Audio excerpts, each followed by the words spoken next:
gravação aqui, e também não esquecer de colocar o nome de vocês para que a gente consiga fazer a chamada para emissão de certificado, tá? André, a hora que quiser começar a projetar a sua tela, fique à vontade, e aí a gente já pode dar o início.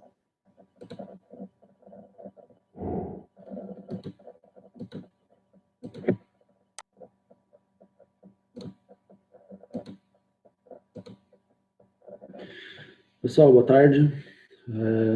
Tudo certo? Ok? Estão vendo bem a tela, né? Tudo certinho, tá dando para ver e ouvir perfeitamente. Perfeito. Qualquer dúvida, se precisar, se sumir, se der alguma oscilada, aí me avisa que às vezes a internet oscila aqui, né? Tá bom, eu vou te avisando. Então, pessoal, vamos lá. Então, boa tarde a todos, sejam bem-vindos, né? Na verdade, quem está chegando sou eu, mas enfim, com relação à organização, a Vitória, a equipe, muito obrigado pelo convite, pela oportunidade. Eu acho que é interessante, né, a iniciativa de vocês, parabéns, acho que é uma coisa muito boa. Muitas mudanças, né, no nosso ritmo de trabalho, nas nossas coisas, e vocês tiveram uma perspicácia de fazer isso rápido, então acho que foi muito bom. Parabéns. Da minha parte, a ideia é a gente fazer um bate-papo, né? Não estamos aqui para, não entendo como uma aula, não é isso, é mais uma conversa, até que nem tem muito conteúdo ali para a gente falar, eu vou dar daqui a pouco eu vou falar da nossa agenda aqui, como vai ser, mas a ideia é para vocês ficarem à vontade, né? Então, inclusive, se vocês preferirem que sejam as perguntas mais no final, tranquilo, né? Estudar a organização da Vitória, se vocês preferirem alguma coisa já no meio também, fiquem à vontade. Tá? Da minha parte é tranquilo, a única coisa é para a gente terminar ali às 4h30 mesmo, né? Para manter aí a programação de vocês. Teve um pequeno atraso, mas não tem problema nenhum. Se a gente acerta aqui, é tranquilo. Esperado isso, a gente dá um jeito. Qualquer coisa, daí a gente aumenta o tempo que atrasou no final, não tem problema, tranquilo. Que a nossa próxima programação é só às 6 daí. Ah, tá bom. Tá bom? Muito obrigada. Eu não tenho coisa para falar até às 6 também, assim, né? Quer dizer, assunto a gente tem, né? Mas, enfim, vai depender da participação do pessoal. Por isso que a ideia é um bate-papo mesmo, né? Por isso mesmo que a ideia é a gente conversar um pouco geralzão aqui. Então, o que a Vitória pediu, né, para falar do mercado profissional envolvendo cultura de leite no Brasil. Então, a primeira coisa ali, o que a gente vai fazer? Eu vou falar um pouquinho, vou me apresentar, vou falar o que eu faço, né, já dá para ter uma ideia, entender melhor do que a gente vai conversar. Eu vou mostrar um pouco o cenário de leite no Brasil hoje, né, como que está a questão da produção de leite, o que o produtor está passando, né, é importante a gente entender isso. Depois, o contexto, né, o que um técnico faz hoje, no geral. Então, é evidente que algumas coisas que eu vou falar talvez sejam coisas básicas, mas não tem problema, né, para dar uma nivelada de informação e no final a gente poder concluir ali com o assunto mesmo, mais o foco do trabalho, que é esse mercado profissional, né, como eu vejo esse mercado hoje. Bom, eu sou veterinário formado pela UEL, eu sou de Londrina, mas já moro em Curitiba há muitos anos, né? Então tenho uma paixão pelas duas terras, Londrina, né? A terra que a gente nasceu assim, a terra que a gente nasceu, mas o clima de Curitiba é bem melhor, né? Aquele calorão de lá não tem mais saudade, não. Eu fiz um MBA, vou falar um pouquinho sobre isso mais para frente, em gestão empresarial. Isso foi algum tempo atrás, quando eu montei a empresa. Eu montei uma empresa de consultoria e eu percebi que, e eu vou falar isso em alguns momentos, mexer com vaca é fácil. Né? Foi o que eu aprendi no primeiro momento da consultoria, que a coisa mais fácil que a gente tem é mexer com vaca. Eu fiz, né, antes até do MBA, eu fiz um mestrado na Federal, na época era Ciências Veterinárias, mas eu fiz na área de um pouco de nutrição, um pouco de sanidade da glândula mamária, como contar de células somáticas, uma análise de banco de dados, e recentemente, né, uns 2 anos aí, eu concluí meu doutorado aí no Federal também. Então, eu demorei para fazer doutorado, mas fiz na Federal com o professor Rodrigo Almeida, e trabalhei com nutrição de vaca. Bom, eu sempre trabalhei na área de corte de leite, dei umas tangenciadas aí ao longo da vida, né, por outras áreas, mas sempre nutrição. Então, trabalhei com um pouco de nutrição de poedeira, um pouco de nutrição de suínos. Um tempo Depois do mestrado, no final do mestrado, entrei numa empresa de premix, que tinha aqui em Curitiba, em 4 Barras, na verdade, e trabalhei ao longo de um tempo lá. Então, uma empresa dessa é interessante porque ela te dá uma visão ampla do negócio, né, de você poder enxergar outras áreas da nutrição, e foi o que aconteceu. Mas o foco do trabalho sempre foi nutrição e bovinocultura, principalmente nutrição na bovinocultura. Atualmente, o que eu faço? Né? Eu sou professor nessa área na PUC, tanto de nutrição animal quanto bovinocultura de leite. Eu pus corte aí, porque é o nome da disciplina, na verdade, mas eu praticamente não falo mais de corte, né, lá. E além disso, né, até voltando um pouquinho ali, há alguns anos a gente montou uma outra empresa, né, depois a gente mudou o nome para Exim. Então, eu deixei os 3 logos aqui, o logo do Grupo do Leite, porque me considero parte dele ainda, e a Exim porque foi a empresa que a gente montou de consultoria. Então, hoje, basicamente, o que a gente faz na Exim? A gente atende diretamente fazendas não, mas a gente atende indiretamente. A gente trabalha com fábricas de ração e com empresas na área de suplementos, empresas na área de aditivos, empresas na área de ingredientes, né, de matérias-primas mesmo, ingrediente tudo mas enfim, de matérias-primas macro, e através desses contatos a gente acaba atendendo os produtores, né? O foco acaba sendo maior em fábrica de ração, mas não é só isso, né? E nos clientes, a gente tem tudo quanto é tipo de atuação diferente, mesmo quando a gente fala de fábrica de ração. Tem cliente que a gente faz toda a parte de formulação de dieta de fábrica. Tem cliente que a gente faz a parte de fábrica e mais a parte de campo. Tem cliente que é só um consultor mesmo, né? Só um trabalho de orientação, de treinamento, de dias de campo, palestra, mais nesse sentido. Então, depende muito da demanda do cliente, né? Isso é uma coisa que a gente vai ver ao longo do tempo, que a gente tem que atender aquilo que é a demanda dos clientes, né? Sejam eles empresas, sejam eles pessoas físicas, enfim, a gente vai atender a necessidade deles. Bom, uma coisa para a gente entender o que desse assunto é essa pergunta aqui, né? Por que nós estamos aqui? Então, a minha pergunta, né, por que nós estamos aqui, ela vem desse gráfico aí, que já é um gráfico antigo, né? Pode ser que algumas previsões tenham mudado, né?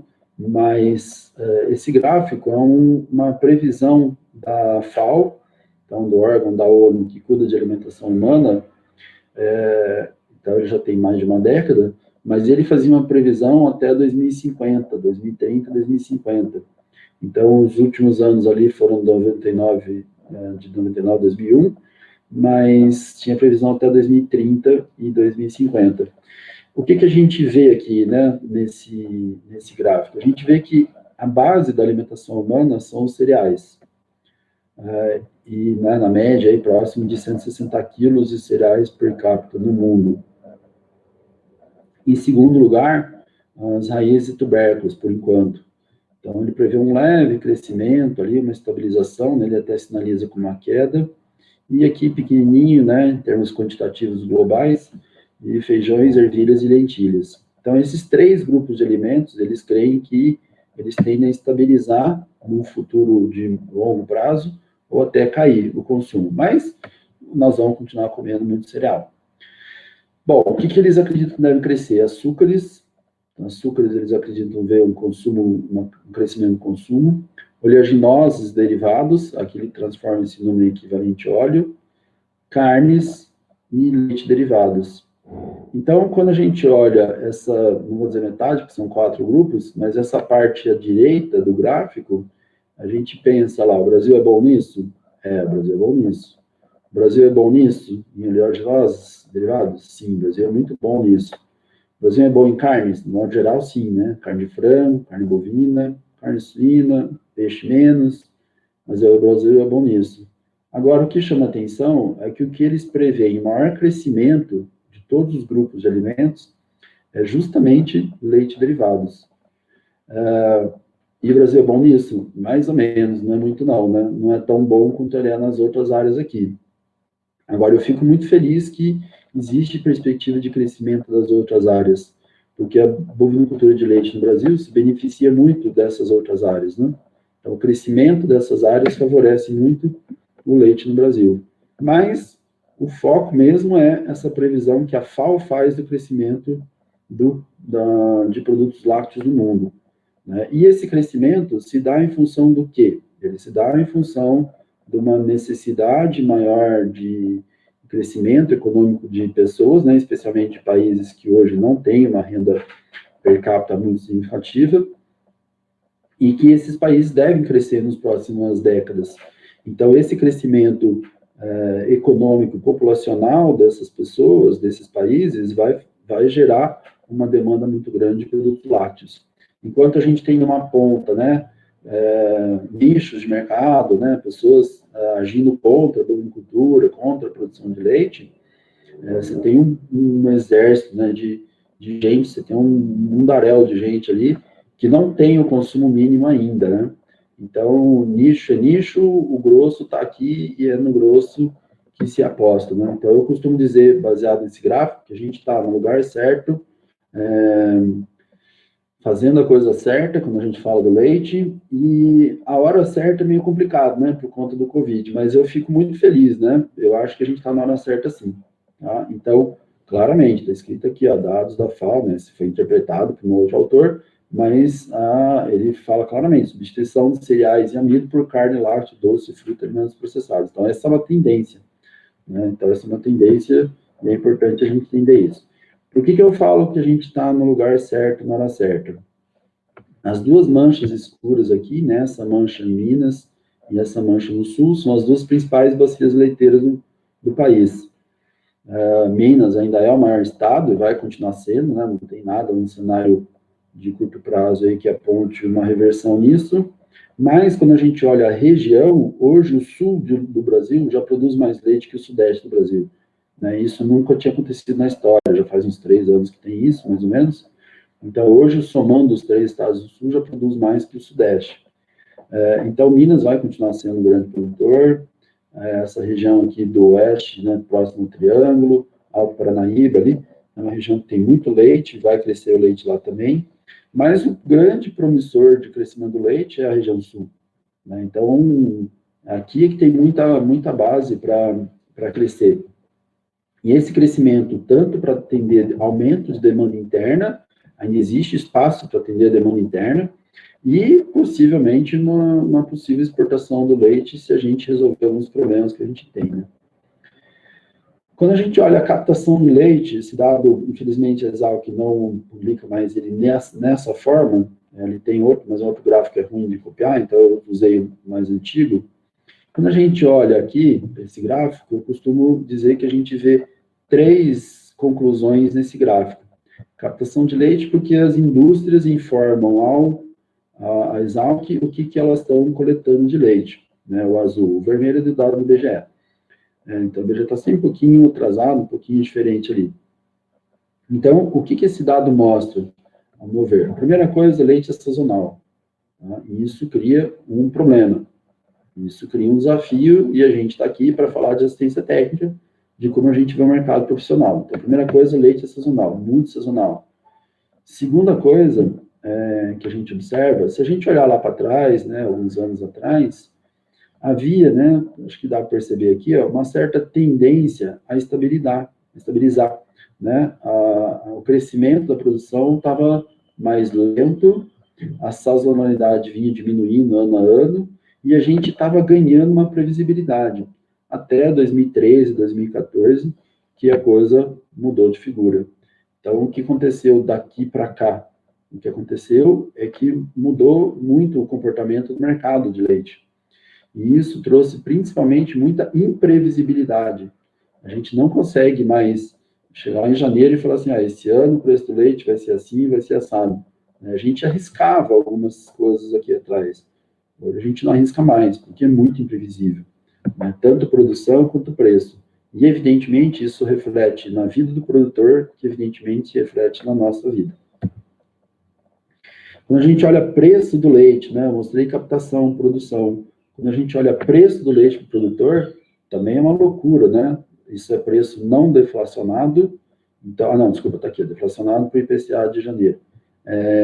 E pior ainda, né, porque preço variando de 1,20 no mesmo ano a 1,60, né, ao contrário do que possa, talvez, parecer, isso aqui não é bom, né, isso aqui não é bom. Por quê?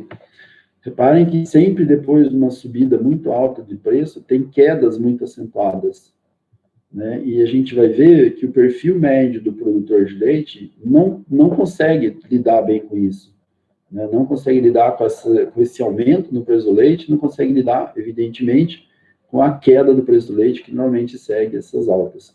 Então, o que a gente prefere são anos mais estáveis, como foi o ano passado, com exceção dessa queda aqui. Então, anos mais estáveis são melhores, né? A gente tenta ter uma estabilidade, uma previsibilidade melhor, o que não é muito fácil de conseguir. Então, eu estou desenhando um cenário, né? Percebam que eu estou desenhando um cenário, e esse cenário indica que o produtor tem um desafio. Historicamente, a gente tem um aumento de preço do leite nessa época, mas ao longo do tempo, o pico do preço vem mudando, né? Ele está se deslocando. Ele era mais para frente, ele está, ao contrário, ele era mais para trás, ele era aqui em julho, agosto, e ele está indo mais para frente um pouco, esse pico de preço. Então, a gente tem, por um lado, uma produção sazonal, por outro lado, um preço instável, um preço de baixa previsibilidade, né? Não é como uma soja, que ainda tem um risco, mas você consegue saber, o produtor daqui a pouco está montando programação de soja. Ele já tem uma noção do que vai ser o preço de soja no ano que vem. Lógico, né? Tudo é uma previsão.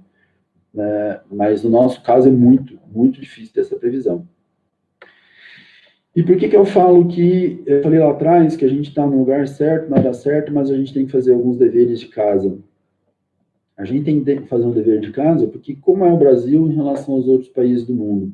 Então, o preço do leite ao produtor em alguns países. Então, os Estados Unidos está aqui nessa tabela, né, um dado da Embrapa, está nesse gráfico, aliás, não nessa tabela, ele está nesse gráfico porque os Estados Unidos são os maiores produtores de leite do mundo. Então, isoladamente, como país, eles são os maiores. A Índia produz muito, mas aí entra leite de outras espécies, não só bovino. A China hoje produz bastante, mas o Brasil está ali entre os 5 maiores produtores de leite do mundo. Agora, quando a gente olha os nossos 2 vizinhos aqui, Uruguai e Argentina, e a gente olha a Nova Zelândia, né, a Nova Zelândia é o maior exportador individual de leite do mundo. Então, como país, é o país que mais exporta leite. E é um paísinho pequenininho, né, cheio de montanha, com neve na parte do ano. Então, é um país pequenininho e eles são os quase que, eu não vou dizer que eles dominam, né, mas eles têm um papel muito forte no mercado de lácteos. E no meio aqui é a média mundial. Quando a gente olha a média, o Brasil está acima da média. Então, o preço do leite no Brasil, nessa época aqui, ele era um preço do leite caro. Né? Então, por mais que muitas vezes a gente ouve insatisfação de produtor, de técnico, o preço do leite no Brasil é caro. Né? E a gente tem um problemão, porque hoje não vai acontecer isso por conta desse dólar maluco. Né? Vocês devem estar acompanhando aí, o dólar aí batendo 5,80, 5,90, alguns já falando chegar talvez até R$7.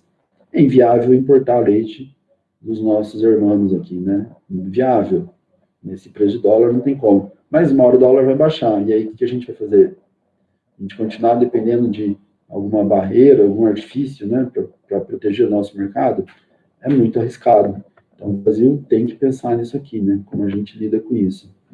Outra coisa animadora, né? O Uruguai é muito eficiente, mas é um país relativamente pequeno, a produção deles é bem estabilizada em termos de venda. A Argentina é um baita de um país, né? Mas, como sempre, afundada lá nas crises deles, nas dificuldades deles, né? O governo proibindo, né? Dificultando a exportação de produto, né? É muito difícil o país ter o agro crescendo. Então, outro dado importante, se a gente olhar esses dados do CPEA, né, então o CPEA da USP, o que a gente percebe? Que a média de leite aqui em março havia uma diferença muito grande, né? São 2 colunas aqui, preço líquido médio, para produtor abaixo de 200 litros por dia e produção líquido médio para produtor abaixo de 2.000 litros de leite por dia. Então, o que a gente percebe? Desculpa, aqui está errado o sinal, né? Não, tá certo. Aqui é menor que 200 e aqui é de 2.000 ou mais. Então, o que a gente percebe? Percebe-se claramente que há uma diferença muito grande no preço do leite recebido pelo produtor. Então, isso acontece em todos os estados, eu não quis entrar em detalhe de estado, né, até porque tem diferença entre estados nessa questão, mas quando a gente olha no Paraná, o preço médio de um produtor acima de 2.000 litros de leite por dia era, segundo os dados da Exalc, 27% maior do que o preço médio de um produtor pequeno. Então, essa diferença existe mesmo entre regiões, né, ou dentro de regiões, vamos dizer, mas existe uma diferença muito grande. Né? O Paraná, nos últimos anos, aí, tem mantido um preço acima da média. No passado não era assim, né? O Paraná tinha preço na média ou abaixo dela. Então, o Paraná tem ajudado a puxar a média para cima. Mas o que chama atenção nessas informações é o quanto que um produtor maior ganha a mais. Tá? Então, isso eu estou mostrando o cenário do leite para a gente entender qual é o cenário do técnico. O que a gente pode pensar em termos de assistentes. Né? Se a gente olhar a média nacional, é acima de 25% ali o preço. Tá, 25%, se a gente for fazer uma conta simples ali, vai estar arredondando quase 33 centavos, né? 1,55, 31, 1,2270. Então, dá 32,6 centavos. 32 centavos no litro de leite é muito maior que a margem do produtor. Então, ou seja, para esse produtor poder sobreviver, ele tem um desafio muito gigantesco. Apesar de ser um produtor pequeno, ele tem um desafio gigantesco. Também dados da Embrapa, né? O que eles mostram aí, né? Não é para falar da indústria em si, mas é para a gente entender um pouco melhor essa questão do perfil do produtor. Então, quando a gente olha esses números, o que aconteceu com a exceção da Bela Vista aqui, que é o leite, a marca conhecida, né, Piracanjuba, ela teve um aumento do número de produtores. Todos os demais tiveram queda no número de produtores nesse período de tempo aqui. Então, entre 16 e 17, houve queda do número de produtores. Então, a produção de leite em 2017, mas os dados são de 2019, mostrava que a Union, né, Union, para quem não conhece, a união das cooperativas aqui do Leste do Paraná, né? A Frisia, a Castrolanda e a Capal, e uma outra cooperativa menor. Mas essas três principalmente. Essas três juntas têm 3 indústrias. Então, elas são muito importantes no segmento lácteo na nossa região. E a gente observa que é justamente ela que tem a maior média de leite para o produtor por dia. Então, o que isso nos mostra? Isso nos mostra que, primeiro, na média, os produtores são pequenos. Na média, eles são pequenos. Vai ter mais informação para a gente ver ali. Segunda coisa, a não ser no caso da Bela Vista, que ela deve ter feito algum movimento para captar mais produtores, captar mais leite, então ela acabou diminuindo o número de produtores. No geral, a gente percebe uma diminuição bastante acentuada do número de produtores, né? Considerando que alguns dados importantes não estão aqui, porque isso era voluntário e aquelas empresas ali não participaram. Então, vamos lá. Como é que eu falei agora, né, que o leite está onde? O leite, historicamente, esteve sempre na mão do pequeno produtor. Então, tradicionalmente, o leite era uma atividade de pequenos produtores. Então, ao longo do tempo, isso vem mudando. Felizmente ou infelizmente, mas vem mudando. Eu acho, do ponto de vista, infelizmente. Nessa época aqui, 90% dos produtores recebiam, entregavam, eram responsáveis por 32% de todo o leite captado, nessa amostragem aqui da Embrapa também. E 1% dos produtores respondiam por quase 1/3, né, quase 30%. Então, certamente, nesse período, se eu travar o número de produtores, 90, 9 e 1, esse número aqui cresceu mais, né? Ele cresceu mais. e esse aqui é o que diminuiu mais. Aqui pode não ter feito muita diferença no meio. Tá claro? Então, a imensa maioria dos produtores do Brasil a imensa maioria é de pequenos produtores. Então, na hora de pensar o trabalho de assistência técnica, você tem que pensar, é esse perfil que eu quero atender? Ou não? Você tem que tomar essa decisão, porque ela é importante, né? E para tomar essa decisão, eu vou colocar um número aqui, né? Eu não gosto muito do UOL, mas acho que eles fizeram um trabalho legal aqui, uma reportagem muito boa, que mostrou o seguinte, o que são esses dados aqui? Em bege, são as escolas urbanas no Brasil, de 2003 a 2013. Então, isso é meio antiguinho. Em azul, são as escolas no meio rural. Caiu de 100 mil para 74 mil. Então, a pergunta que eu faço é, quem é que vai produzir leite? Por quê? Porque a população urbana está aumentando drasticamente, a população rural está caindo drasticamente. E se a gente juntar com a informação anterior de que o leite está na mão de pequenos produtores, o nosso público está sumindo, né? Os nossos clientes estão desaparecendo. Acho que é isso que eu quero tentar mostrar aqui. Bom, por que isso acontece? Isso é um fenômeno mundial, isso acontece em todos os principais produtores de leite do mundo. Não tem ninguém que está caminhando no sentido contrário, de aumentar o número de produtores. O Brasil, como é um país relativamente jovem nessa área, é um país ainda em formação, em consolidação nessa área, a gente ainda tem regiões em que o número de produtores aumenta. Mas quando a gente olha o número total de produtores no Brasil, ele não aumenta. E uma coisa interessante, isso é um sinal de decadência? Em hipótese nenhuma, porque o volume de leite eu já mostrei, né? O volume de leite cresce. Então, a gente tem cada vez mais produção, mas tem menos fazendas. Ou seja, as fazendas estão se concentrando. Então, esse fenômeno é característico nos Estados Unidos, é característico na Nova Zelândia, no Uruguai, na Europa, então na África do Sul. Então, ou seja, vários países que têm importância em produção de leite observam exatamente o mesmo fenômeno, que é essa diminuição do número de produtores. Então, a tendência é ter menos fazendas e fazendas maiores.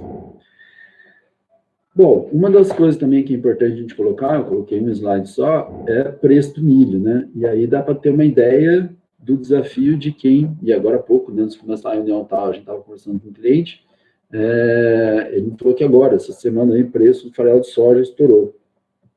Eu tirei, né, tinha farelo de soja que eu tirei, mas óbvio, isso era um histórico. Agora aqui, a pergunta é, isso aqui tem impacto para o produtor? Tem um enorme impacto para o produtor. Então, o que está contribuído para a saída dos produtores de atividade? É a situação econômica dele. E a situação econômica dele é altamente relacionada com a forma como a gente lida com os animais, especialmente com a forma como a gente alimenta os animais. Então, minha pergunta é sempre essa, e eu gosto dessa pergunta, né? Faz muitos anos que eu faço pergunta e continuo fazendo. O objetivo do produtor é produzir carne ou leite com custo baixo? Né? Vocês não vão poder responder aqui, digamos, presencialmente, mas pensam aí mentalmente. Esse é um objetivo do produtor ou não? A gente vê reportagens, né, em determinadas revistas, em programas de televisão, falando desse tema. E aí, é ou não é? Eu acho que sim, eu acho que não. Você pensa aí, né? Eu acho que não, né? O objetivo dele é ganhar dinheiro. Não é produzir com custo baixo, né? Então, a gente vê muita palestra, muita reportagem falando isso, né? O produtor tem que baixar custo. O produtor não tem que baixar custo. O produtor tem que ganhar mais dinheiro. Né? E o que a gente precisa fazer é otimizar o custo do produtor. É saber trabalhar com melhor eficiência para o produtor. Tá? E não necessariamente baixar custo. O que é mais barato? Dar 10 quilos de ração ou dar 2 quilos de ração? É mais barato dar 10 quilos de ração. É mais caro dar 10 quilos de ração. E por que muitos produtores fazem isso? Porque é uma forma deles melhorarem a sustentabilidade econômica deles. Certo? Então, vamos ter em mente isso aqui. Esse slide aí, para mim, é o mais importante. A questão é que eu estou mostrando tudo dados passados. né? Tudo cenário do que já passou. E agora a pergunta é, e agora, depois da Covid, aí, como é que vai ficar? Né? O que a gente tem a ver com isso? Então, a gente tem várias áreas aí que há uma forte demanda para a gente, né? Eu vou falar mais em detalhes, mas produção e planejamento de alimentos, a parte de manejo e a parte de gestão.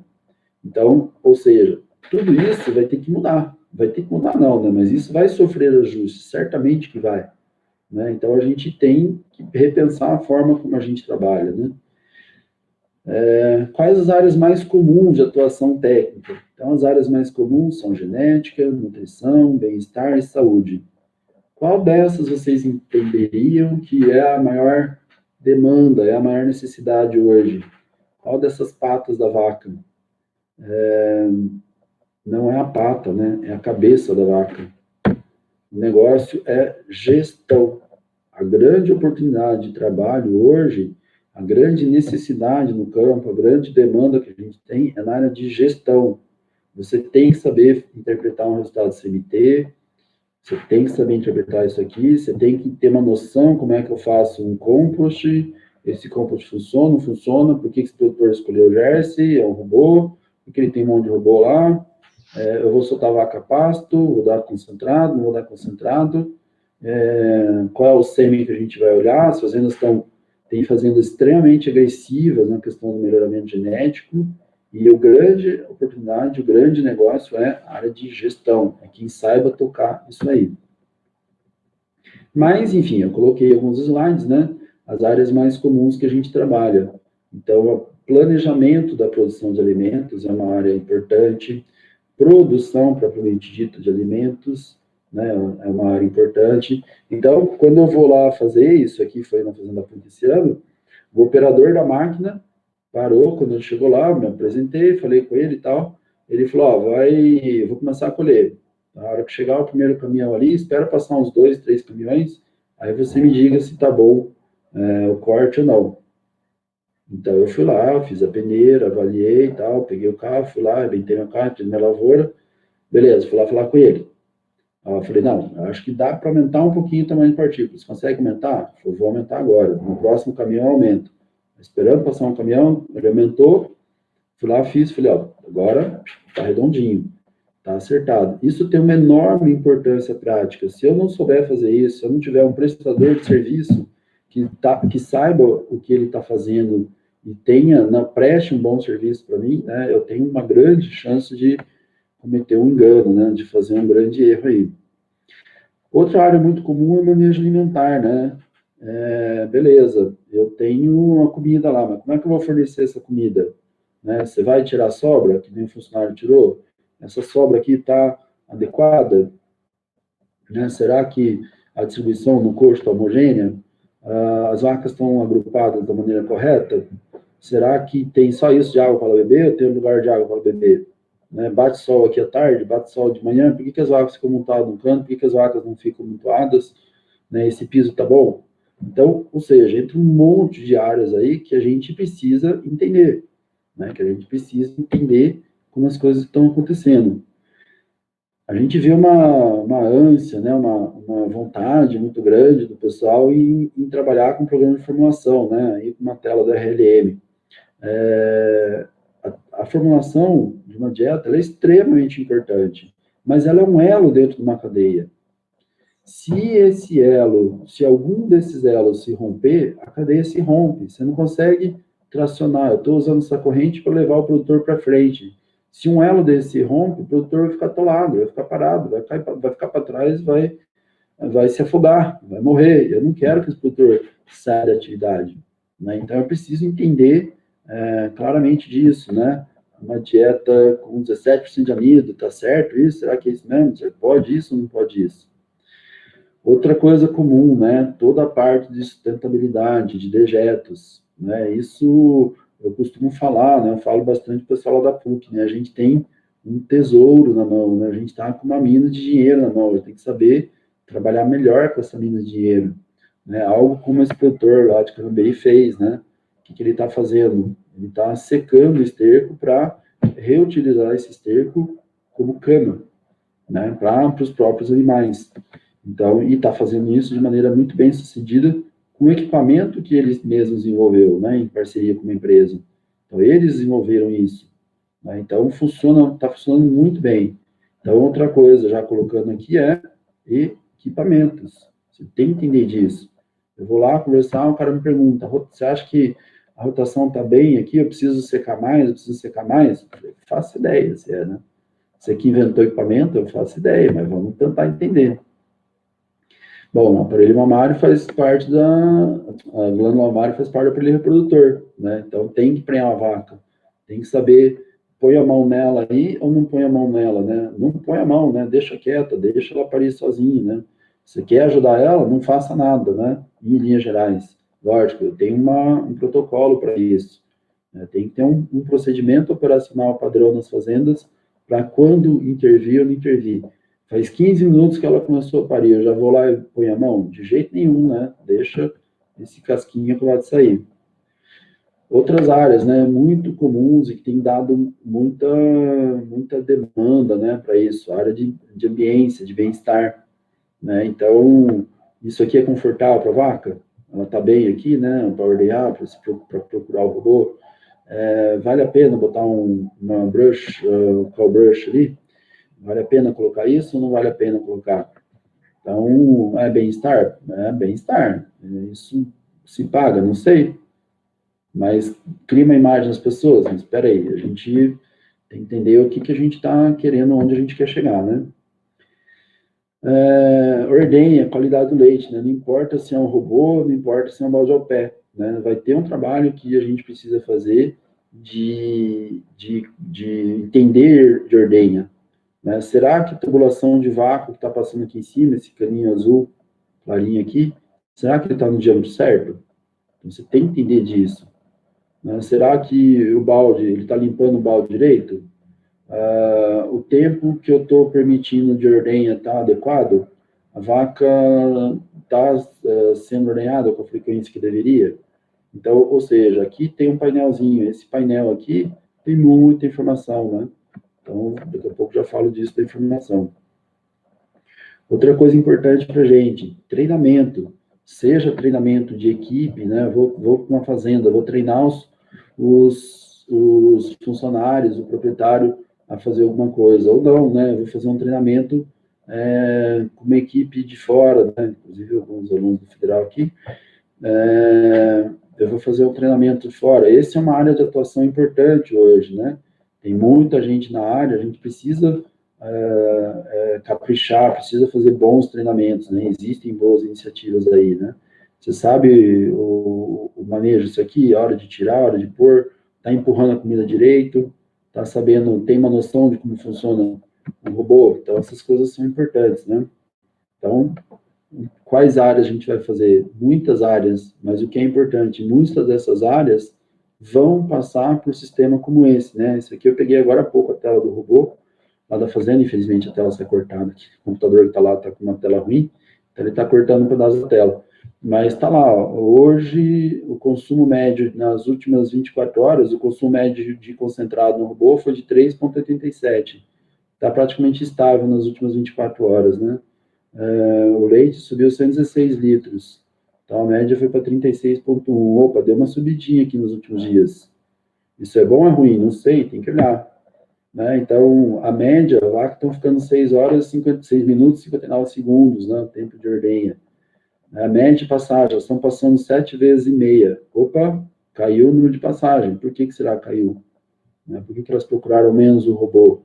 Então, o fluxo de leite deu uma aumentadinha no fluxo de leite. Será que está aumentando o leite? Então, ou seja, tem um painel, um avião hoje com muita coisa envolvendo num cenário, né? Existe um outro cenário que a gente não tem informação nenhuma. Mas, enfim, o que a Vitória me pediu o que deve acontecer? Primeira coisa, eu quero deixar claro, né? Infelizmente, eu não tenho uma bola de cristal, né? Eu não consigo saber o que vai ter, é muita imprevisibilidade. O que isso nos traz? Isso nos traz uma certa insegurança. O que eu posso dizer claramente é que a pressão em cima do técnico vai ser cada vez maior, porque os produtores vão se especializar cada vez mais. Eu sou otimista nato, né? a gente tem um problema social grande com a saída dos produtores da atividade, porque muitos desses produtores, se a gente olhar o perfil médio desses produtores, provavelmente são pessoas mais velhas, que não conseguiram fazer sucessão familiar, que não conseguem, ou não querem mais, não aguentam mais tocar a atividade, e acabam vendendo isso e vão para a fazenda, vão para a cidade, né? Se for esse o cenário mesmo, é ruim, né? A gente tem um problema social grande aí, porque se essa pessoa tem uma qualificação ruim, né? Então, como é que ele vai achar emprego? Imagina uma época dessa, o cara desse vir para a cidade procurar emprego. Então, nós temos um problema social, mas, por outro lado, o produtor que fica, ele vai otimizar o trabalho a campo. Certamente, uma das mudanças do Covid que a gente já percebeu vai otimizar o trabalho a campo. Né? Você chegar lá para ainda ficar coletando informações assim muito básicas, né? Tem que ficar vai ter que fazer isso, sem dúvida nenhuma. Eu vou ter que catar lá um balde, minha balança e pesar o quanto que a vaca está comendo. Vai continuar tendo esse trabalho. Mas cada vez mais a gente vai ser gestor de informação. A gente vai estar lá para quê? A gente vai ter cada vez mais sistemas de coleta de informação. Desde, quando eu falo sistema de coleta de informação, eu não estou falando necessariamente de um Delpro, de qualquer programa desse aí, não. Eu estou falando do quê? Um caderno e uma caneta. Os produtores vão percebendo que eles precisam ter mais informações. E aí eles vão trazer, eles não vão perguntar para você o que está acontecendo. Eles vão falar assim, ó, está acontecendo isso, agora há pouco. Né? Aumentou o leite. Mas aumentou por quê? Não necessariamente aumentou o leite, é uma coisa boa. Às vezes aumenta porque teve um problema. Aqui atrás teve alguma falha, às vezes eu não vi. Às vezes teve alguma coisa aqui, ó, nessa quedinha que deu, as vacas ficaram sem ordenhar. E agora elas só estão repondo que elas deixaram de produzir lá para trás, né? Segurou um pouquinho, a média deu uma subida. Então, o que vai acontecer? O produtor chega para a gente com um diagnóstico.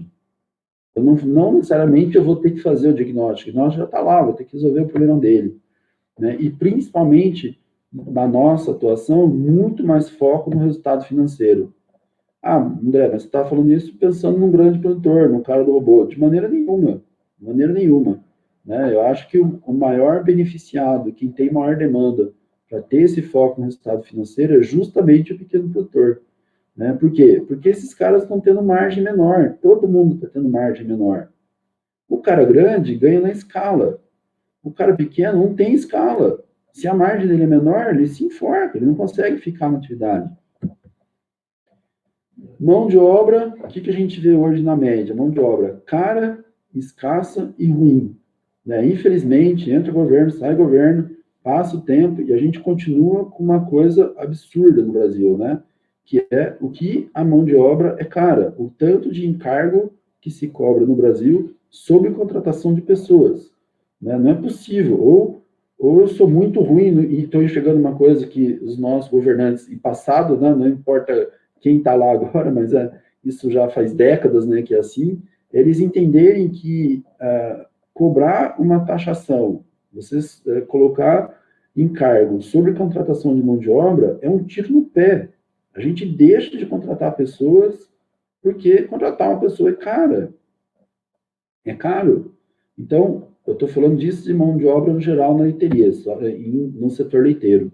Qual o cuidado que a gente tem que ter para a gente não se incluir nisso? Né? Será que o nosso serviço está caro? Será que o nosso serviço está escasso? Escasso eu acho que não está. Será que o nosso serviço é bom ou é ruim? Eu não sei. Eu não falo isso apontando o dedo para os outros, né? Eu falo isso me incluindo nisso aí. Eu me preocupo com isso o tempo inteiro.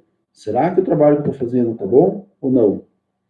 Então, no técnico, quais são os dilemas, né, que a gente tem? Especialista ou generalista?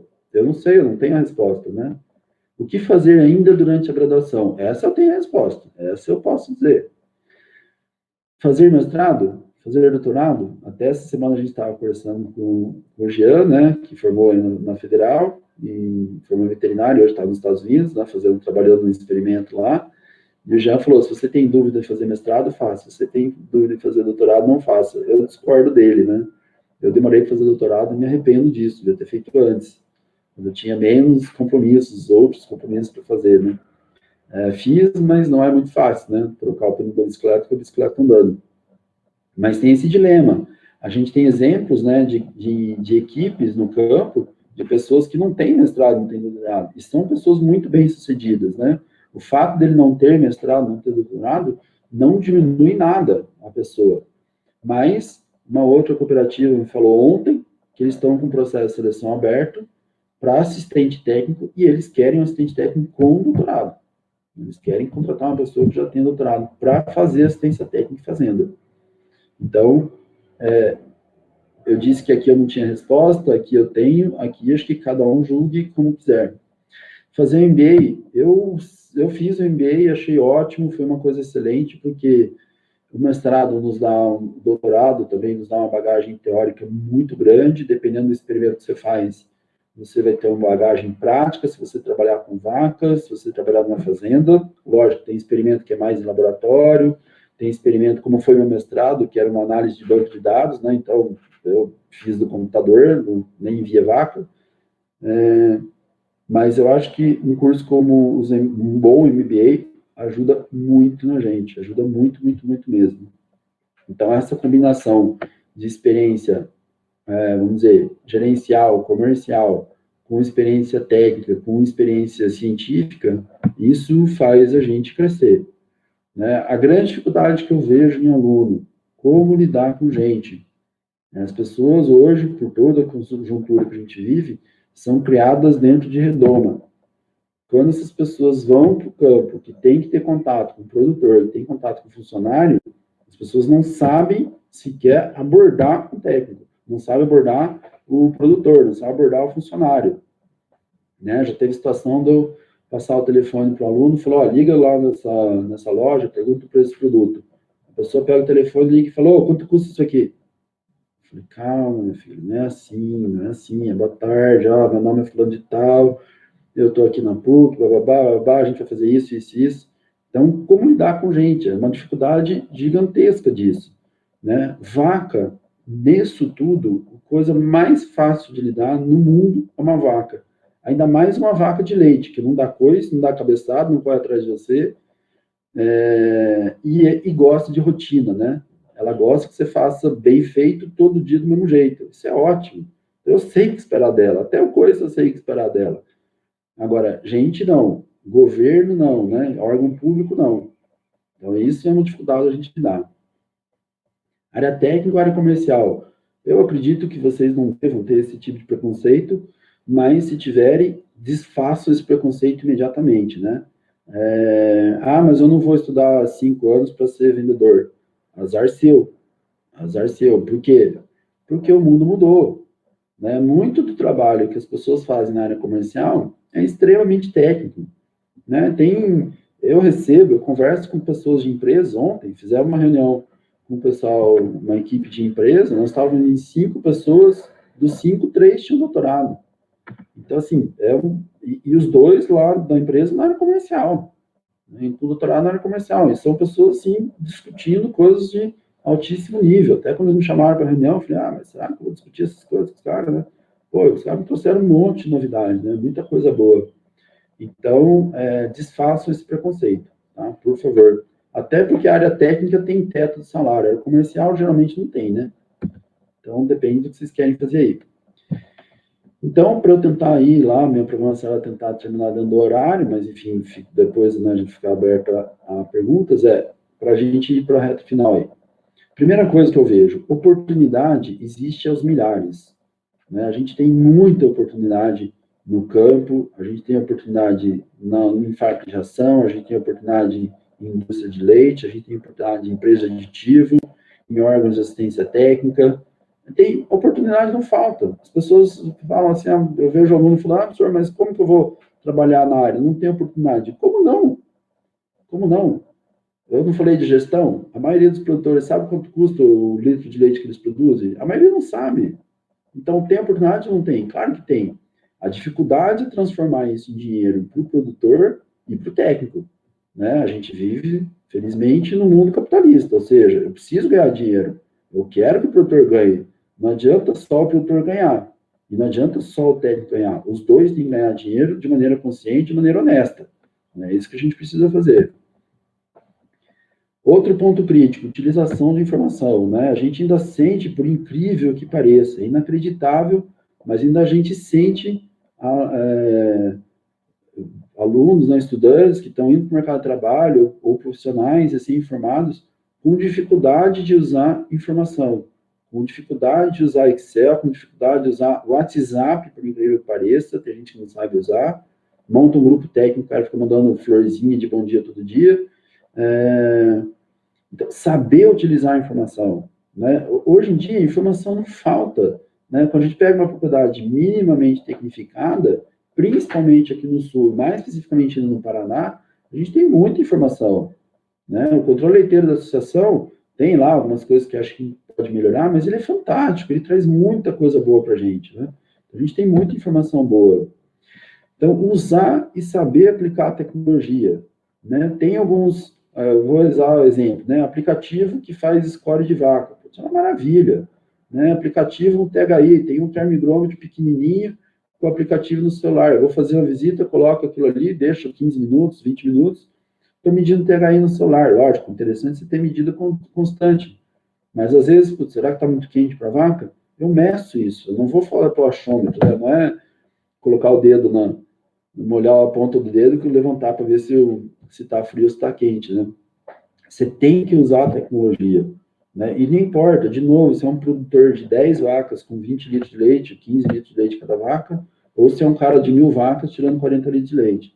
A gente tem que usar a tecnologia. Uma coisa muito importante, né? E eu agradeço a Aline pela essa dica aí. A vitamina I, né? Todo mundo sabe da vitamina I, né? Vitamina ir lá ver a vaca, ir lá ver o silo, ir lá ver a lavoura, ir lá ver o esterco, ir lá ver a ração. Ou seja, a gente vê hoje em dia muita gente se achando doutorzinho. O cara acha porque que formou, virou doutorzinho. Chega na fazenda e não quer fazer nada. Eu falo, meu, vai ter que pegar a amostra de esterco. Entra lá no barracão, pega a amostra de esterco pra gente fazer a coleta assim, assim, assim, explica. Ah, mas eu vou ter que pegar esterco? Então, se é estagiário, já é pronto, já fez uma seleção, né? Já está selecionado já. Pôr a mão na massa. Tá? Tem que fazer. Tem que se enfiar no meio das vacas, tem que. A cama tá boa, deita lá para ver, ué. Vai medir, é subjetivo? É subjetivo, mas vê, agacha lá. Né? O cara com nojinho, assim, mexendo com a ponta da bota, assim, no monte de fezes, depois vai ficar 3 horas passando a bota na grama, né? Pelo amor de Deus, né? Esse tipo de coisa não pode, né? Não tem espaço para frescura, isso eu garanto.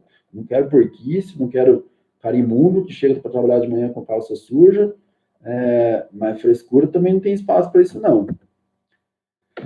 Beleza? Então, acho que agora a gente tem um tempinho aí, né? A Vitória falou que está meio tranquilo.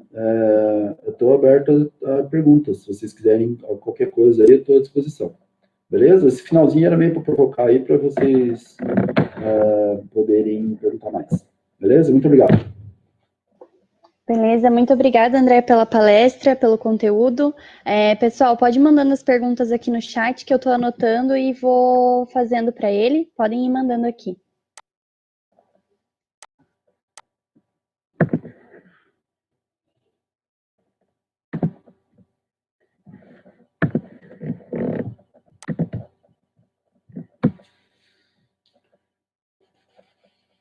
Vocês comentaram que agora você tem a próxima horário. Isso, às 18 horas a gente tem uma mesa redonda sobre consultoria, e aí a gente tem um tempinho aí para o pessoal perguntar, então fiquem à vontade. Beleza. Dá, assim, uma coisa importante para vocês, né, como eu falei, essa iniciativa de vocês. É uma das coisas que eu fiz bastante na época da faculdade foi justamente organização de eventos, né? Semana acadêmica, principalmente. Então, isso abriu muita porta, né? Eu tive convite, quando eu formei, de professores que eu tinha convidado para a semana acadêmica para ir fazer mestrado comigo, né? E coisa que eu fiquei, sei lá, um dia com a pessoa, né? Depois eu recebi o convite para ir fazer mestrado. Então, essas coisas que vocês estão fazendo, não tenho o contato físico, né? O contato próximo, mas é um novo mundo, né? Trabalhando para isso. Sim, com certeza. E é legal, né? Porque a gente está sem aula, então é bom a gente ter acesso a conteúdo que a gente se interessa, mesmo nesse momento, né? A gente tem a primeira pergunta ali da Raquel. Ela disse: ótima palestra. Gostaria de saber quais são as maiores dificuldades para o Paraná se tornar o maior produtor de leite do Brasil. Então, é uma boa pergunta. Eu vou ser meio provocativo. Primeiro, o Paraná precisa ser o maior produtor de leite do Brasil ou não? Não precisa responder, né? Só para a gente pensar. Eu não sei se o Paraná precisa ser o maior produtor, até porque eu torço mesmo que a minerada continue produzindo muito leite lá. É um grande estado, né? Eu gosto muito, eu vou sempre para Minas, eu gosto muito de lá. Agora, o que eu acho que talvez mais do que o maior produtor, para mim o Paraná tem vocação de ser o melhor produtor, né? Eu acho que a gente tem toda a condição a condição que a gente tem no Paraná de clima, pluviometria, altitude, estrutura fundiária, produção de forragem, que a gente no Paraná é única. Se alguém pensar o seguinte, né, o Rio Grande do Sul, pô, né, eles estão um clima melhor que o nosso ainda, né, se pegar algumas regiões do Rio Grande do Sul, eles têm um clima até melhor para a produção de aveia, né, eles conseguem produzir muito bem, conseguem produzir milho muito bem, mas aí às vezes não tem a mesma coisa que a gente tem, né, não tem estrutura fundiária, não tem organização de cooperativa, então a organização das cooperativas, da forma como ela é feita no Paraná, não tem em lugar nenhum, né. Eu sei porque eu viajo bastante para o Rio Grande do Sul, um pouco Santa Catarina, vou São Paulo, menos, né? Mas Minas, vou bastante, de vez em quando Goiás. E a estrutura de cooperativa que tem no Paraná, ela é fantástica, né? As cooperativas aqui dessa região mesmo, as cooperativas lá do Oeste, isso é um ponto muito forte. Então, eu acho que a gente tem toda a condição de ser o melhor produtor. O maior, nós estamos muito longe, né? Então, eu acho que é difícil chegar em Minas, porque a gente tá muito longe, né? O Paraná, em termos de estatística, dependendo da estatística, aparece na frente do Rio Grande do Sul, às vezes o Rio Grande do Sul aparece na frente do Paraná. Mas assim, tem potencial para crescer, certamente tem potencial para crescer, né? E para mim, a surpresa, assim, uma das regiões que eu acho que é mais propícia para o leite, tem pouco leite, que é a região do Guarapuava, né? É uma região muito boa ali, mas praticamente não tem, né? Muito pouco. Legal. A gente tem mais uma pergunta que chegou aqui para mim. Ela achou muito boa a palestra, agradeceu pelas informações e perguntou como que o senhor vê a zootecnia de precisão da área leiteira, se vê que é algo que os produtores estão abertos e se não é muito falado ainda. Parabéns pela pergunta também, eu que agradeço, né, a participação de vocês.